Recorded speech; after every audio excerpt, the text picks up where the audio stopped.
ये 1947 में होनी चाहिए थी। ये 75 साल लेट है ये स्पीच। गाड़ी खत्म है इस वक्त, गाड़ी रुक चुकी है। गाड़ी इस तरीके से अब्यूज की गई 75 साल कि अब उसके अंदर सकत कुछ नहीं रही। बाजवा साहब इस तरह ना करें उसके साथ। और मैं ये क्वेश्चन, बल्कि मैं इसी सेगमेंट के अंदर मैं इस पे मुसलसल रिसर्च कर रहा हूं, सोचो और फिक्र कर रहा हूं इस चीज को सोचने के लिए कि ये कहते हैं कि हम सियासत से निकल जाएंगे। क्या आप सियासत से निकल के गुजारा कर पाएंगे? क्या ये पाकिस्तान के अंदर सियासतदान आपके बगैर गुजारा कर पाएंगे? ये दोनों तरफ से है। क्या पाकिस्तान आपके चलाने के बगैर पाकिस्तान चल पाएगा? आप जिस तरीके से 75 साल इसको चलाते रहे हैं, अच्छा आप सियासत से निकल गए तो कारोबार से क्यों नहीं निकलते? फिर आपके कारोबार, फौजी फेडरेशन, आपके प्रोजेक्ट किस तरह चलेंगे? जिसका निशानदेही की थी उस खातून ने, डॉक्टर आयशा ने, वो कायदे आजम यूनिवर्सिटी वाली ने, मिलिट्री गैंग, उसकी खिताब आज से तो 15 साल पहले आपने यहां रिलीज नहीं होने दी। वो लंदन से जाकर रिलीज हुई थी बुक। पाकिस्तान के हर बिजनेस में सियासत से निकल जाएंगे तो पाकिस्तान के कारोबार क्या क्या करेंगे आप? या तो कारोबार से भी निकले आप। और वो जो आपने हर डिपार्टमेंट के अंदर फौजी बिठाए हुए हैं जिनको आप रिटायरमेंट के बाद उनको गिफ्ट करते हैं, हर डिपार्टमेंट का इंचार्ज तो ब्रिगेडियर है, वो कर्नल रिटायर है, उसका क्या करेंगे आप? ना पाकिस्तान का बगैर आपके बगैर अब गुजारा है, ना सियासत का आपके बगैर गुजारा। दोस्तों, बड़ी डेवलपमेंट्स हुई हैं पिछले कुछ 24-36 घंटे में, और वो डेवलपमेंट्स ये हैं कि पाकिस्तान के जो मौजूदा आर्मी चीफ हैं जनरल बाजवा, उनकी फैमिली के हवाले से बातें आ रही हैं सामने कि उनकी जो वेल्थ है उसमें बहुत ज़्यादा इजाफा हुआ है। और ज़ाहिर बात है ये एक बहुत सारे लोगों के लिए एक ये ब्रेकिंग न्यूज़ थी। और वो इस तरह के एक समझ लें कि एक वेबसाइट है फैक्ट फोकस के नाम से, एक सहाफ़ी हैं अहमद नूरानी, उन्होंने जो एक और जनरल बाजवा थे आसिम बाजवा, जिन्होंने कमांडर सदर कमांड भी रहे, उनके बारे में भी खबरें दी थी, और उनमें से बहुत सारी खबरें जो थी वो ठीक थी। अब इन्होंने आर्मी चीफ जनरल बाजवा के ख़ानदान के बारे में भी कही, और उन्होंने कहा कि उनका ख़ानदान जो है पिछले 6 सालों में अरबपति बन गया है। लेकिन इसमें एक चीज़ जो समझने की है वो ये है कि जनरल बाजवा के बीवी बच्चे जो रिश्तेदार हैं वो कारोबार से मुंसलिक हुए हैं, और पाकिस्तान की सरहदों से बाहर भी पैसा जो है वो काफ़ी ज़्यादा ट्रांसफ़र हुआ, और बड़ी जो जायदादें जो हैं उन्होंने बनाई हैं। और मेरा ख्याल है इस सारे प्रोसेस में एक टर्निंग पॉइंट ये है कि जनरल बाजवा के बेटे की जो शादी एक लड़की से हुई है, वहाँ से सारा कुछ शुरू होता है, बिकॉज वो जो फैमिली थी वो अरबपति थी। अब और वो ज़ाहिर बात है वो जो जिसे आप कह लें कि वो अरबपति होने की वजह से वो जो लड़की है, क्योंकि वो अरबपति थी, जनरल बाजवा की वो बहू बनी, और इस तरह करके वो चीज़ें जो हैं।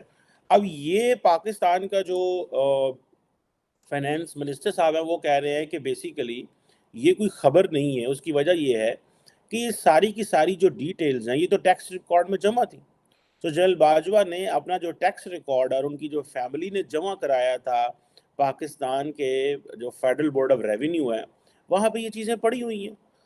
लेकिन इस टैक्स का चोरी हो जाना, टैक्स रिकॉर्ड का चोरी हो जाना, और पता चलना फैमिली की और बाजवा साहब की अपनी फैमिली की, और ना सिर्फ अपनी फैमिली की बल्कि उनके समधी यानी जहां पे उनके बेटे की शादी हुई है वहां से भी यही न्यूज आई है कि जी सबके पास अचानक से रातों रात बहुत सारे पैसे आ गए। अब ना सिर्फ ये कि बहुत सारे बल्कि अरबों में, यानी कि ये जो है ये मैं आपको जिनकी पिक्चर दिखा रही हूँ ये है जी महानूर साबरी। महानूर साबरी जो हैं वो जी बाजवा साहब की बहू हैं, और उनकी शादी हुई है जी साद बाजवा जो कि कमर जावेद बाजवा साहब के बेटे हैं उनके साथ। और कहा यह जा रहा है कि शादी से 1 वीक पहले अचानक से महानूर साबरी जो हैं इनके अकाउंट में रातों रात तकरीबन 1 बिलियन से ज्यादा जो है वो अमाउंट आ गई, यानी ये पाक रुपीस बता रही हूँ मैं, 1 बिलियन पाक रुपीस उनके अकाउंट में अचानक से आ गए, जबकि पहले उनके पास कुछ भी नहीं था। उनके अकाउंट में ऐसे ही चूहे नाच रहे थे जैसे मेरे अकाउंट में नाचते हैं, लेकिन अचानक से उनके पास ये पैसे आ गए। खैर जी, ऊपर वाला देता है तो छप्पड़ फाड़ के देता है, ये तो आप लोगों ने सुना ही होगा। लेकिन हमारे यहाँ के लोगों का क्या है ना कि सब शुरू हो गए, सब कह रहे हैं बताओ जी बताओ इतना पैसा कहाँ से आया। यानी कि तकरीबन आप समझें कि 13 अरब 13 अरब ही है ना, हाँ जी 13 बिलियन जो है अचानक से बाजवा साहब और उनकी फैमिली के पास रातों रात, यानी कि 9 दिन में आ गए। अब 9 दिन में, कम से कम 9 दिन में तो नहीं, मेरे ख्याल है 13 दिन तो लगाने चाहिए थे, लेकिन बहरहाल 9 दिन में कह रहे हैं कि 9 दिन के अंदर अंदर ये 13 बिलियन जो है वो अचानक से बाजवा साहब के अकाउंट में आ गए, उनकी मिसेस के अकाउंट में आ गए। और मैं उनकी मिसेस की भी आपको पिक्चर दिखा देती हूँ जी, ये है उनकी बाजवा साहब की मिसेस, आयशा अमजद इनका नाम है।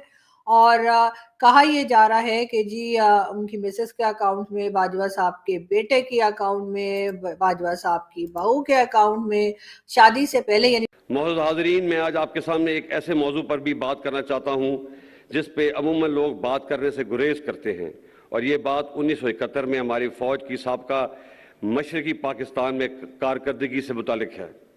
मैं यहाँ पर कुछ हक़ाइक़ दुरुस्त करना चाहता हूँ। सबसे पहले, साबका मशरक़ी पाकिस्तान एक फ़ौजी नहीं, एक सियासी नाकामी थी। लड़ने वाले फ़ौजों की तादाद 92,000 नहीं, सिर्फ 34,000 थी। बाकी लोग मुख्तलिफ गवर्नमेंट के डिपार्टमेंट्स में थे, और इन 34,000 लोगों का मुकाबला 2.5 lakh Indian army, 2 lakh trend मुक्ति बैनी। अगेंस्ट दीज हैवी ऑड्स हमारी फ़ौज बहुत बहादुरी से लड़ी और बेमिसाल कुर्बानियाँ पेश की, जिसका इतराफ़ खुद Indian army chief field marshal Manek Shah ने भी किया है। इन बहादुर गाजियों और शहीदों की कुर्बानियों का आज तक कौम ने इतराफ़ नहीं किया, जो कि एक बहुत बड़ी ज़्यादती है। मैं आज इस मौके का फ़ायदा उठाते हुए इन तमाम गाजियों और शहीदों को खराज तहसीन पेश करता हूँ और पेश करता रहूँगा। वो हमारे हीरो हैं और कौम को उन पर फ़ख्र होना चाहिए।